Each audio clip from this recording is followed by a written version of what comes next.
like smooth. What?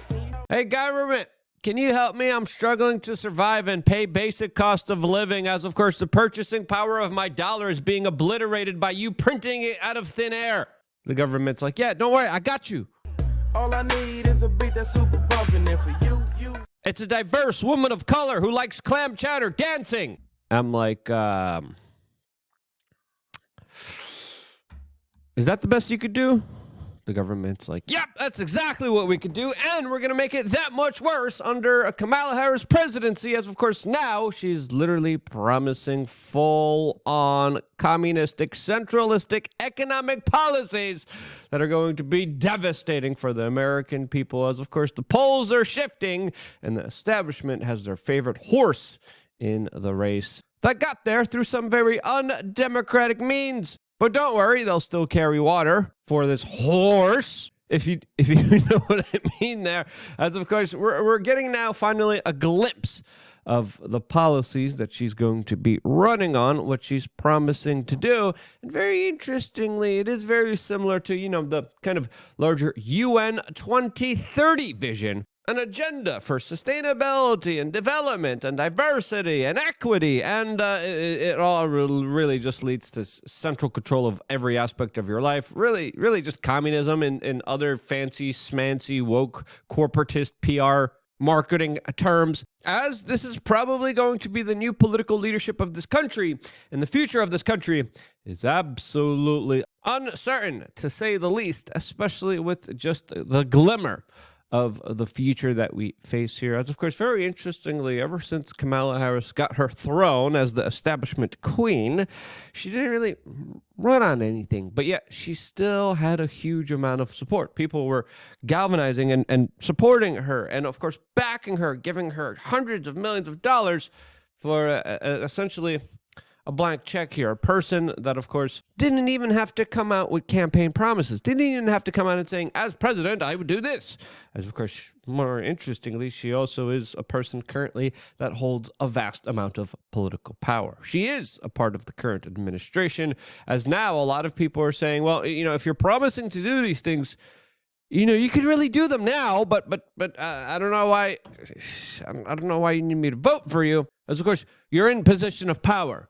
You're in a position to actually get this done. Instead of just promising to get it done, like most politicians who do it every 4 years, who always sing the praises, who always tell you all these wonderful fairy tales and stories that people believe. As this time, I think it's worth paying attention to see what she's talking about, since it does signal some larger, bigger financial calamities and problems ahead that this country is facing that there's no going back from, especially her promises to eliminate billions of dollars of debt that, of course, will only be met with more printing of the US dollar. Now, very interestingly, in the making of this video, there is kind of a rebuttal, a little bit of some kind of clarity to understand what actually happened here just a few weeks ago in the United States, as a lot of people were calling this a coup d'etat, as the New York Times released a very interesting opinion piece titled, "The Dems Are Delighted, but a coup is still a coup," as they describe how powerful establishment figures within our own government and private enterprises pushed President Biden out against his own will. He didn't want to leave. He said he wouldn't leave. He's saying his health is fine, but yet he was still ultimately replaced by a very strange letter that was published on Twitter with a strange signature that some people allege wasn't even his. Something peculiar, as of course these usual big announcements aren't done when someone is dealing with a very alleged, quote, severe sickness.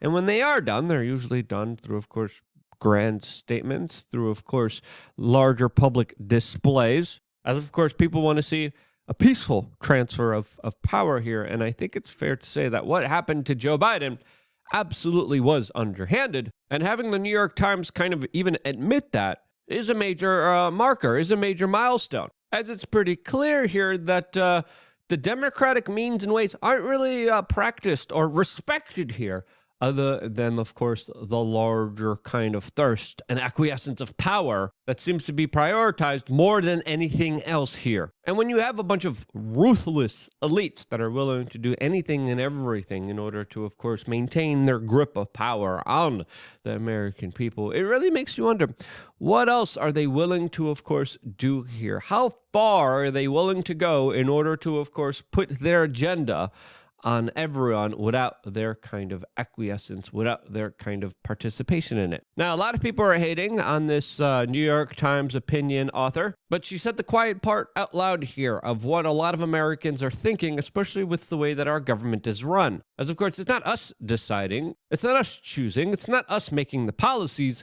it's someone else. It's a central, larger, bigger force out there that is the larger decider maker that is not the American people. Now, even though we might have one dissenting piece in the New York Times, it's fair to say that the corporate media absolutely loves Kamala Harris and will be doing anything and everything under the sun to make sure that she is reined in as the next supreme chancellor and leader of this country, as of course they will also implement a lot of underhanded kind of tricks that are being called out in real time on social media platforms that are probably now being targeted and probably will be attacked under the future Kamala Harris regime. As of course, this administration, this candidate knows how to virtue signal, knows how to, of course, say all the right things. She's getting the best media training. The best psychological PR teams are at work right now trying to devise a plan in order to make you love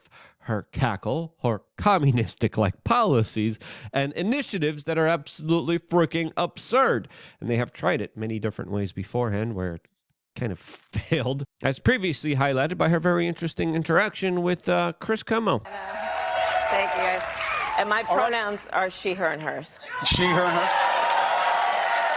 Mine too. All right. That clip, of course, from 2020, and probably why Chris Cuomo was canned. As of course, Kamala Harris, in my opinion, is the perfect byproduct of the establishment corporate woke machine, and she will say and do anything to appease Moloch and the larger interdimensional beings out there that, of course, are pulling her strings, according to my own personal opinion and perspective. And it's fair to say that the establishment, by and large, has a larger agenda, a larger kind of playbook that they've been kind of reading, that they've been following, that they've been carrying out in many different countries around the world in different ways, in different steps, but it all goes into the same kind of ending. It always ends in the same kind of place, and that is government having complete and utter control of every aspect of your life. It also means a big, bold, bureaucratic state that, of course, tries to solve and fix every problem that in doing so only makes that problem that much bigger, that much worse on the person who, of course, is faced to deal with it. As of course, you look at her policy positions, and these are BlackRock, State Street, approved Goldman Sachs woke ESG score talking points that literally have been tried to be hammered into the American people for a very long time. As she, of course, she's advocating for a pathway of citizenship for migrants. She supported the BLM protest. In 2017, she said everyone needs to be woke. She supports the grand expansion of, quote, reproductive health. She toted around policies about abolishing private health insurance. As more importantly, she's also now promising to eliminate billions of dollars in medical debt and student loans for millions of Americans. Policies during this particular very hard, destructive economic time for the average American would absolutely cripple them, in my opinion, and other economic experts in this field. As of course, the Biden administration has already erased $170 billion in student debt just for 5 million Americans, institutionalizing, subsidizing woke corporatists that are parading themselves as universities, essentially filling the coffers of many top educational systems in this country that are doing the opposite of educating the youth. This, as Kamala Harris is now promising to expand that particular program with a proposal to eliminate all student debt, specifically when it comes to medical debt, using federal funds, printing more money that, of course, magically just comes out of thin air. Money is just poof, made out of nowhere, according to many communists and Democrats who don't follow basic economic principles, that would, of course, make the price of everything else go up because money doesn't grow on trees. It has to have some kind of intrinsic value that, of course, is depleted the more that you just print it out of thin air. As, of course, there's even talks from Kamala Harris about instituting price controls, something that, of course, we have seen in Venezuela that has absolutely backfired and doesn't work on basic economic principles. Elon Musk recently retweeted someone saying accurate conclusion to a Robert Sterling that previously described these larger economic policies as something that, of course, people were overreacting with, saying that it would cause communism, mass starvation, and the end of America. And then he laid out his points, doing a step-by-step summary of the policy that he concluded will actually lead to communism, mass starvation, and the end of America. And in my opinion, he is absolutely not wrong when it comes to this matter, as it's fair to say that Kamala doesn't have the best economic literacy, as previously she literally described how she would take businesses' private property because she could do that. I will snatch their patent so that we will take over. And yes, we can do that. Yes, we can do. Yeah, she probably does, as of course that video is from 2019. And let's be honest here, with the policies that she's pushing forward right now, or they're telling her to push forward with, that's probably what she's going to be doing. Elon Musk also retweeted a very interesting video from Milton Friedman that kind of simplified a lot of the larger economic quandaries that people are facing. That simplifies everything we're trying to describe here in this quick video. Keep your eye on one thing and one thing only, how much government is spending. Because that's the true tax. Every budget is balanced. There is no such thing as an unbalanced federal budget. You're paying for it. If you're not paying for it through it in the form of explicit taxes, you're paying for it indirectly in the form of inflation or in the form of borrowing. The thing you should keep your eye on is what government spends.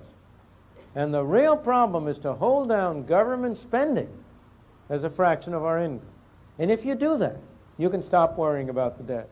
And currently examining America's debt, which is $35.1 trillion. I think it's fair to say that there definitely hasn't been a balanced budget, and there probably won't be under whatever future administration comes our way, as of course there's a massive problem with government spending. Now, of course, one presidency is promising less spending than the other, but let's be honest here.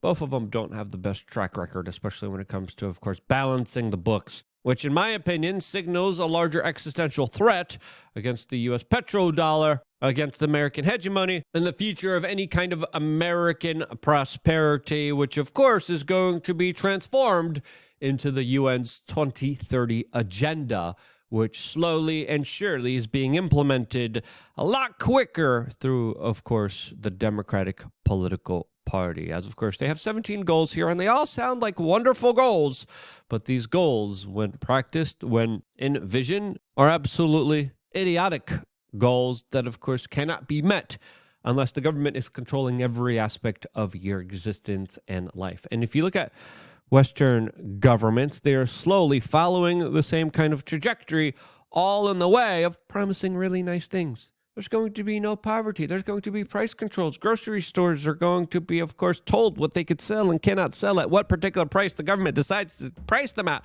And, of course, that's not how the world works. That's not how the economy works. That's not how math works. And, of course, these people, I would say, don't realize it in a kind of simplistic form, but I think they do. And I think they know what they're after, and they're after complete subjugation, complete slavery. And that's what we're going to be having, all under the guise of having zero hunger, no poverty, equality. As, of course, you look at all of these goals and you look at the way that they could be implemented, the way that they could be implemented is, of course, helping out a lot of parties that have hijacked and taken control of the government for their own personal benefit. Don't worry, there'll be no hurt feelings under this kind of government, as in the United Kingdom. They're now trying to impose very stringent, tough laws on misogyny that politicians in the United Kingdom are trying to equate to terrorism. Yes, you heard that correctly. In the United Kingdom, they're vowing to crack down on the promotion of, quote, hateful beliefs. So it's no longer that you, of course, are able to, of course, hurt people in some kind of way or hurt their feelings or emotions. You now believing something that the government deems not okay or something that they just don't like at any particular moment, depending on how the wind shifts, means that you committed an act of terrorism because of what you believe in that the state doesn't approve with. That right there is the trajectory of the limitations that we are soon going to be facing, especially with the larger technocratic, democratic establishment political takeover of this country that will also lead to, of course, communism, mass starvation, and the end of America. That is the plan, the destruction, the implosion of the Western world from an inside job that, of course, is being carried out right in front of your eyes. And it's not just a coup d'etat against Joe Biden, it's a coup d'etat against the people of this country and this country itself. That's my opinion. That's my perspective. What do you think? If you like the shirt that I'm wearing, get it on thebestpoliticalshirts.com and support this independent media broadcast. It's a great way to get your message across. It's a great way to communicate with people without even needing to communicate. It's your lazy form of activism. It's the little bit that you could do to let people know that they are not out there by themselves, that not all hope is lost, that there are other like-minded, brave, smart, capable, healthy, incredible individuals out there that are willing to stand up for each other and for our own individual rights as human beings that deserve to be respected and not trampled on by individuals who are there to, quote, help us. They're not here to help you. They're here to subjugate you. History tells that lesson. And if you trust the government, you don't know history. Thebestpoliticalshirts.com. Thank you, guys. We got some great podcasts coming up on this broadcast this week. Monday, Tuesday, and Thursday, as of course we're going to be covering the DNC unfolding in Chicago here on youtube.com/wearechange. I wouldn't be here if it wasn't for you guys subscribing and being a part of this independent media broadcast, and this is why I love you guys. Stay tuned for more here on youtube.com/wearechange.